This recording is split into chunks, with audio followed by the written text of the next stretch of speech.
Est-ce que vous vous êtes déjà demandé d'où venaient tous ces solos de l'enfer qu'on écoutait dans le hard rock, le metal, le rock, la variété aussi, la variété française, variété anglaise, tout ça. Vous en avez peut-être déjà entendu parler, effectivement. Il s'agit d'une technique de guitare utilisée déjà par les débutants, parce que c'est la première façon qu'on a pour improviser, et ensuite qui est malléable à souhait et qui est utilisée de façon très diversifiée par les plus grands guitaristes professionnels de ce monde. Je veux parler de la gamme pentatonique. Alors c'est quoi ce mot barbare si vous connaissez pas? Eh ben je vous explique tout dans cette vidéo, comment arriver à faire deux schémas de gamme pentatonique et comment on les retrouve dans deux morceaux ultra célèbres. Déjà, c'est parti.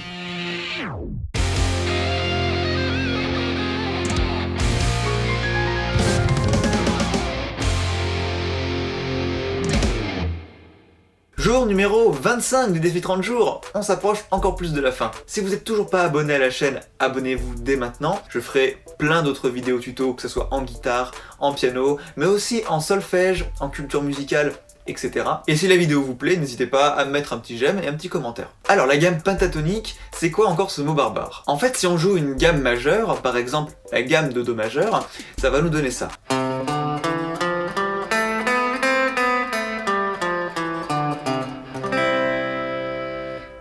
Donc là, vous avez remarqué, on a bien 7 notes différentes. Do, Ré, Mi, Fa, Sol, La, Si. Puis le Do qui revient à l'octave. Donc là, on a 7 notes. Donc là, en fait, on pourrait dire que ça fait une gamme septatonique. Je sais même pas s'il y a un mot pour ça. Bon, bah vous l'aurez compris, une gamme pentatonique, c'est une gamme qui n'est constituée que de 5 notes. Mais alors, quelles sont ces 5 notes? Est-ce que c'est... Ou alors... Voilà, on sait pas trop. En fait, si, on sait, mais bon. Et bien en fait, ces 5 notes, ça va être la première, deuxième, troisième, cinquième et sixième note. Voilà. La numéro 4 et la numéro 7, on ne les joue pas. Donc par exemple, quand on avait une gamme de Do majeur, Do, Ré, Mi, Fa, Sol, La, Si, Do, la numéro 4, c'est le Fa, et la numéro 7, c'est le Si. Donc ce qu'on va faire, c'est enlever ce Fa et ce Si, ce qui va nous faire...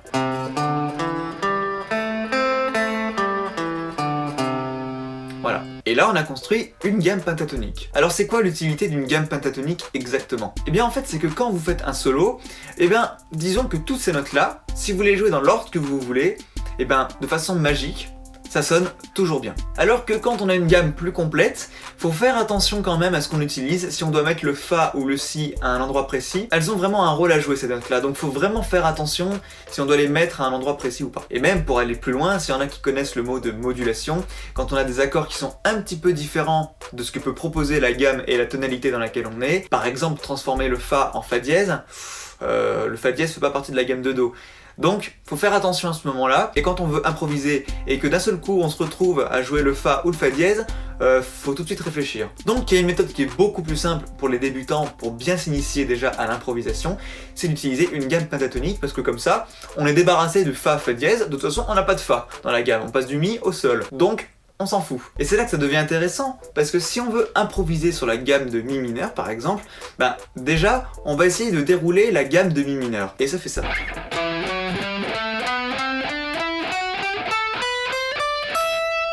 Très bien. Maintenant vous voyez, ça c'est une gamme avec 7 notes différentes. Mi, Fa dièse, Sol, La, Si, Do, Ré, Mi. Voilà. Mais maintenant, si on veut jouer la gamme pentatonique de Mi mineur, alors en fait, on va se baser plutôt sur sa gamme relative majeure. Alors qu'est-ce que ça veut dire? Alors ça, je l'avais expliqué dans une vidéo sur les gammes majeures et les gammes mineures. Toute gamme majeure a une gamme mineure qui lui est relative. Et inversement, toute gamme mineure a une gamme majeure relative. En fait, c'est deux gammes qui vont très bien ensemble, qui sont liées un petit peu comme des sœurs jumelles, et qui sont séparées au niveau de leur note principale de un ton et demi. Soit une tierce mineure, soit 3 demi-tons, c'est la même chose. Et la note principale de la gamme mineure sera située un ton et demi en dessous de celle de la gamme majeure. Voilà, la gamme majeure c'est joyeux, la gamme mineure c'est triste. Donc le majeur, le joyeux, il est au-dessus du triste, donc au-dessus du mineur. Et donc comme on est dans une gamme de Mi mineur, et ben on va remonter d'un ton et demi pour trouver sa petite sœur, la gamme majeure relative. Et donc ça sera une gamme de quoi majeure exactement? Et ben Mi plus 3 demi-tons, ça fait Mi Fa, Fa Fa dièse, Sol. 3 demi-tons. Donc la gamme majeure relative de la gamme de Mi mineur, ça sera la gamme de Sol majeur. Et d'ailleurs ça marche aussi très bien quand on veut le faire en accord. Un accord de Mi mineur, il ira très bien avec un accord de Sol majeur. Les deux vont très bien ensemble, à la suite.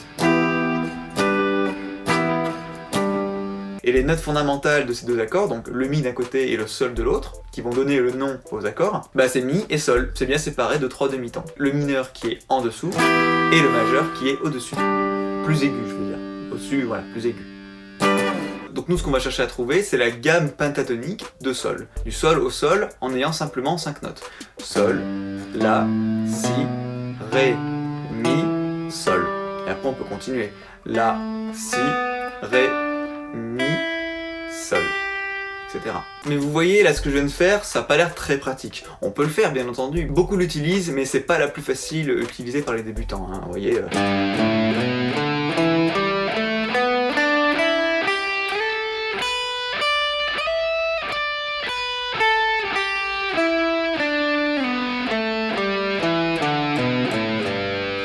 Ça n'a pas l'air très simple, il faut vraiment s'y retrouver. Non, justement, à la place, il existe 2 types de gammes pentatoniques qu'on peut faire à partir de 2 positions différentes. La première, ça va être de partir de la corde de Mi. Bon, et la deuxième, c'est de partir de la corde de La. Tiens, mais ça vous rappelle pas quelque chose, ça? Oui, exactement, les barrés, de par nos positions de Mi et de La qu'on avait au début, quand on construit un accord barré, soit on part de la corde de La, soit on part de la corde de Mi, pour construire nos accords différents. Et ben là c'est pareil, pour arriver à monter une première gamme pentatonique, alors ce qu'on va faire c'est partir de la corde de Mi pour commencer. Donc on cherche notre Sol, et le Sol il est là. Case numéro 3 de la corde de Mi. Et on l'a aussi en case numéro 15, vous êtes d'accord avec moi? Comme c'est l'octave, on rajoute 12 cases à la case numéro 3 et on tombe sur le Sol. Et donc là, le plan qu'il faut apprendre par cœur, parce que là, il n'y a pas le choix, faut apprendre par cœur ce plan-là, à moins bien sûr de connaître toutes les notes de sa guitare dès le début et d'être un crack en théorie, pourquoi pas. Mais moi, je vous conseille plutôt de l'apprendre par cœur. Donc là, ce plan-là, ça va être...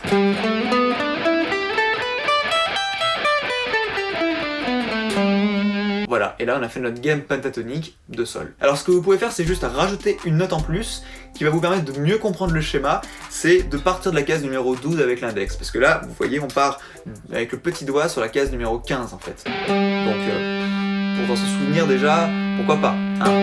Et là, nous ce qu'on va faire, c'est partir de la case numéro 12 avec l'index. Et là en fait, voilà, ce que vous allez faire, c'est identifier la case numéro 12, case numéro 13, case numéro 14 et case numéro 15. Et c'est entre ces 4 cases-là que votre gamme va se dérouler. Et je dirais même plus, Dupont, que en fait, le 12, ça va être notre case qui va servir un petit peu comme pour un barré, en fait, ça va être notre case de référence. Et à partir de ça, on va construire nos notes derrière ça. Et donc là, le schéma à avoir, c'est que, d'abord, sur la grosse corde, ça va faire 12, 15, donc index auriculaire. Ensuite, corde de La, 12, 14. Encore 12, 14 sur la corde de Ré au-dessus. 12, 14 sur la corde de Sol. Déjà, c'est plutôt simple, hein, ici, 12, 15, 12, 14, 12, 14, 12, 14. Et enfin, les deux derniers, 12, 15, 12, 15. Corde de Si, corde de Mi.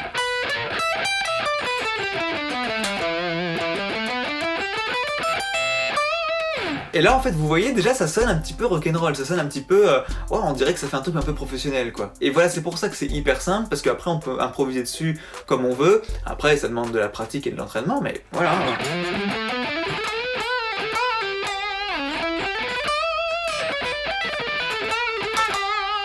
Excusez-moi pour les pains, je suis pas très réveillé. Donc voilà, ça vous voyez, on est parti du Mi, en fait, qui est là, S12, mais pourtant on a construit une gamme pentatonique de Sol. Alors qu'est-ce que ça veut dire exactement? Et bien comme je vous l'ai dit, c'est magique, les gammes mineures ont une gamme relative majeure, et inversement. Et bien là la gamme de Mi mineur va être la gamme mineure relative de Sol majeur. Ce qui veut dire que si vous voulez construire la gamme pentatonique de Mi mineur ou de Sol majeur, vous allez placer votre index et votre petit doigt auriculaire du coup entre le Mi et le Sol.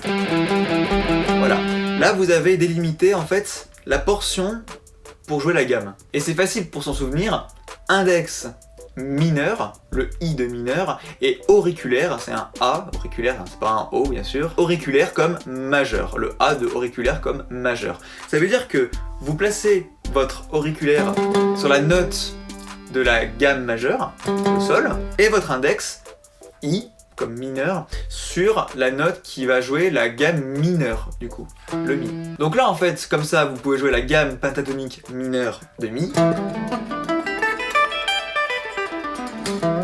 Mais vous pouvez jouer aussi sur une gamme de Sol majeur, sa gamme pentatonique, donc en partant du Sol. Voilà. Alors après vous allez me demander, mais alors laquelle on choisit? Bah justement, c'est que les deux, elles vont sonner bien dans les deux cas, qu'on soit en Mi mineur ou en Sol majeur, ça va sonner bien. Mais si vous voulez plutôt mettre l'accent sur le côté majeur, et ben vous allez plutôt commencer et terminer votre gamme par un Sol. Et si vous voulez le faire plutôt sonner mineur, vous allez plutôt commencer et finir, d'ailleurs c'est plutôt conseillé pour les deux, par un Mi. Donc par exemple, on veut jouer une gamme de Mi mineur.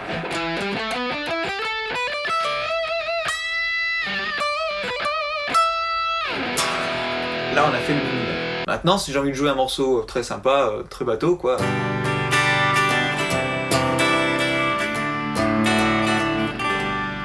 Là, notre premier accord, c'est un Sol majeur. On est dans une tonalité de Sol majeur, très bien, on va improviser sur une gamme pentatonique de Sol majeur.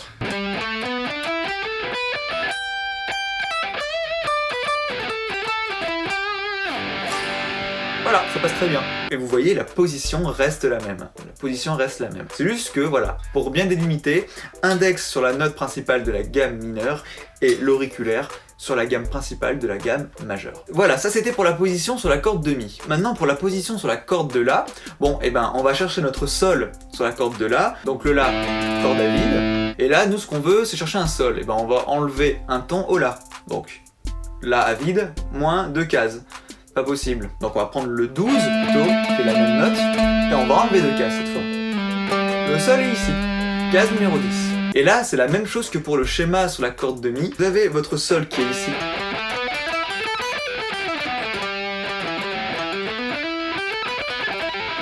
On va utiliser notre petit doigt sur le Sol, et 3 cases en dessous, ça va tomber sur l'index, enfin sur le Mi avec l'index plutôt. Donc là en case numéro 7, pardon, excusez-moi. Donc 7, 10. Là on a le Mi, Sol, Mi, Sol. Et bien là c'est la même chose, on va construire une gamme pentatonique qui va correspondre aux deux. Et après à vous de mettre l'accent sur le Sol ou sur le Mi pour faire sonner ça plutôt majeur ou plutôt mineur. Mais là par contre le schéma change un tout petit peu et je vous explique. Donc ça fait d'abord 7, 10, ensuite 7, 9, 7, 9, et là 8, 10, avec le majeur et l'auriculaire du coup. Et après le dernier, 7, 10, en haut. Voilà. Et comme on a vu que là ça pouvait faire 12, 15, 12, 14, 12, 14, etc. Ben, on se dit que peut-être ça pourrait être la même chose en partant de la corde de La. Et non, sur la corde de Si, on va pas jouer 7, 10, on va jouer 8, 10. Pourquoi? Bah tout simplement parce que le 8, bah c'est le Sol. Donc si on joue la case qui est juste avant, bah ça nous fait un Fa dièse, et le Fa dièse n'a rien à faire dans la gamme pentatonique de Sol majeur. Donc voilà, je refais ce plan.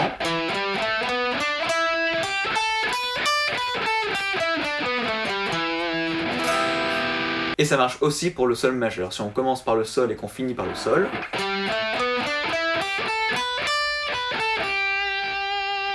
Le Sol est ici. Alors après il est là, et c'est juste que je peux monter assez haut.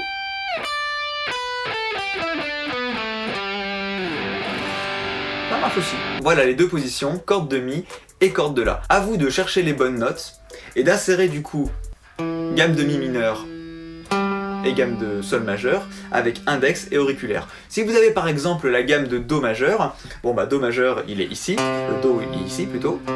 Comme c'est majeur, on va placer avec le petit doigt et du coup la tonalité relative mineure, donc cette fois on va descendre pour trouver son équivalence en gamme mineure. Donc Do, Si, Si bémol, La. Ah bah c'est la corde à vide. Donc en gros ça serait index, corde à vide et Do ici. Mais bon, vous pouvez le faire ici aussi. 12, c'est la même chose. Et le Do ici en case 15.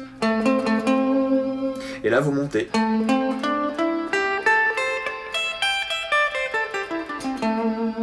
Et là vous avez construit la gamme de La mineur pentatonique en partant de la corde de La.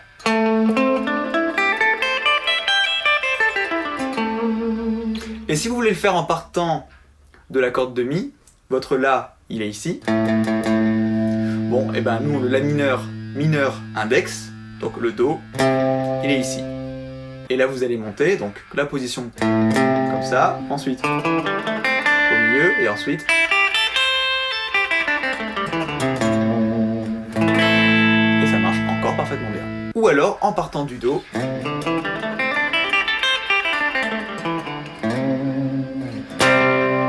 Voilà, vous connaissez deux positions de pentatonique. Il en existe d'autres, mais on verra ça dans de prochaines vidéos. Alors je vous l'avais promis, je voulais vous montrer vite fait dans deux morceaux comment on reconnaît une gamme pentatonique. Alors déjà pour commencer, vous avez le fameux morceau Lagrange de ZZ Top qui fait...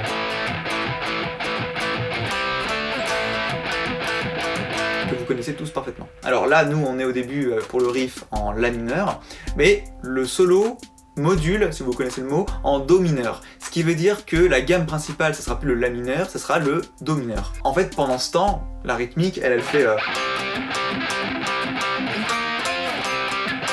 Vous voyez, c'est plus les mêmes accords, c'est juste décalé un petit peu plus vers l'aigu, parce qu'on a changé de tonalité principale. Donc forcément, si on est en Do mineur et plus en La mineur, cette fois, le solo, lui aussi, se fait bien en Do mineur, comme les accords qu'il y a derrière. Donc Do mineur, bah, on cherche notre Do, qui est ici.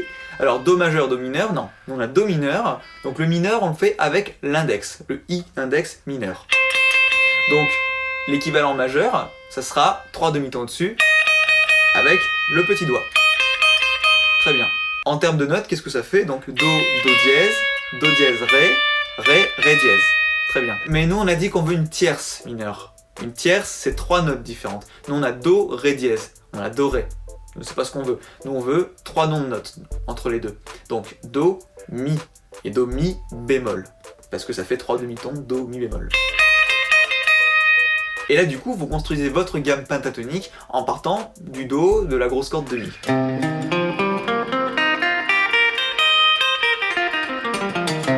Très bien. Et ben c'est exactement ce qu'ils font dans ZZ Top, mais ils la font à leur sauce, bien sûr, pour improviser un truc un peu plus sympa que juste une simple gamme. Et ils font...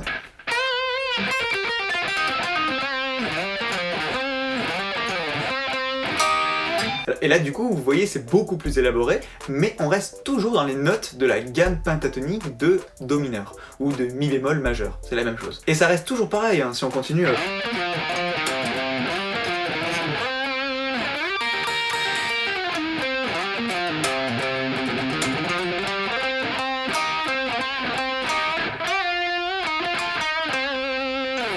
Voilà, bon voilà, ça c'était le premier morceau, premier exemple concret. Deuxième morceau, vous le connaissez bien, c'est Antisocial de Trust.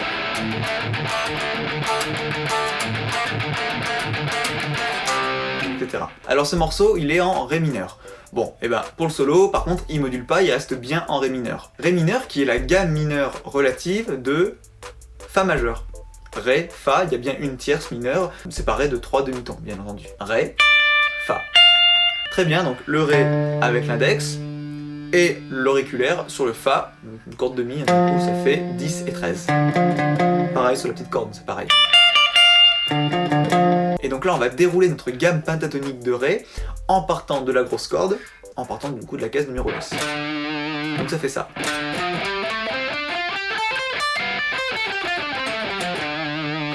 Et lui le mec, il fait ça.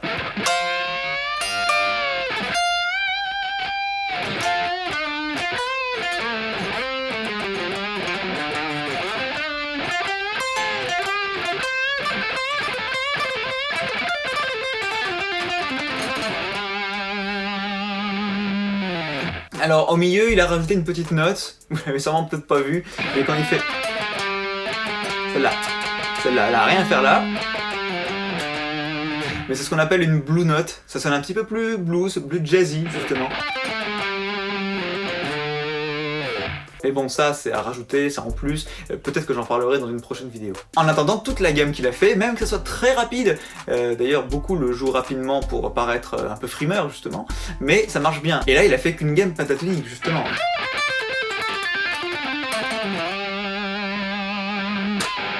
Voilà, on reste dans la gamme pentatonique. Et lui, ce qu'il a fait, c'est que il a alterné sur un plan un peu rock'n'roll qu'on voit souvent dans les heavy metal, etc. d'ailleurs, et qui marche très très bien pour paraître très rapide, mais simplement avec une gamme pentatonique en fait.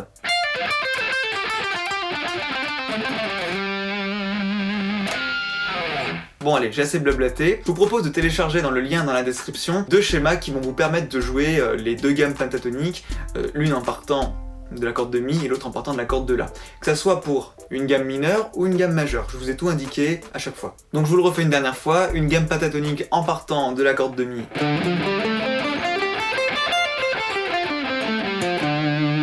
Et la même, mais en partant de la corde de La. Elle est un peu moins complète, mais c'est normal parce qu'il y a une corde en moins. Mais voilà, je vous laisse travailler tout ça. Le lien téléchargeable est entièrement gratuit, bien entendu. Donc j'espère que ça vous aura aidé déjà pour bien comprendre comment bien vous initier à la gamme pentatonique et comment ça fonctionne. Si ça vous a plu, mettez-moi un petit pouce bleu, un petit commentaire pour me dire si ça vous a bien aidé justement, et à vous abonner, surtout vous abonner si vous l'avez toujours pas fait pour recevoir toutes les prochaines vidéos, bien entendu. Et moi je vous dis à demain pour la vidéo numéro 26 de mon défi 30 jours. Ciao les icos.